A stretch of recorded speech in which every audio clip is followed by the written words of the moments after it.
I've got a story that I need to share with you guys. I had a conversation yesterday with a friend of mine that just got back from a family trip in Mexico. I should also note that they do live out of state.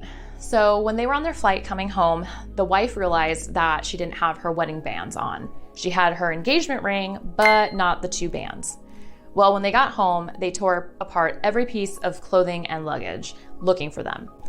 They went through the pictures from their dinner the night before they left, and they saw that she was wearing them at the time. So at this point, she's thinking she probably took them off before she took a shower or before bed and then just completely forgot to put them back on.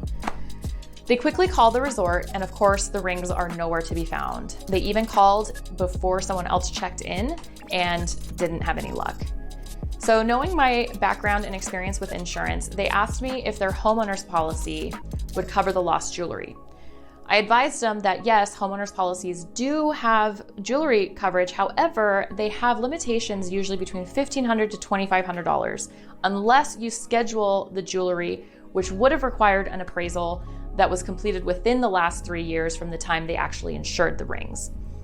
They advised that the only appraisal they had was the original one from well over 10 years ago.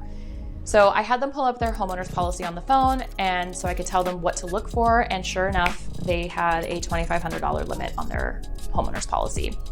Aside from the sentimental value, the $2,500 limit does not even come close to the replacement cost of those lost rings. Needless to say, they were both pretty upset that no one, aka their insurance agent, never asked them if they ever had jewelry that they would need listed separately.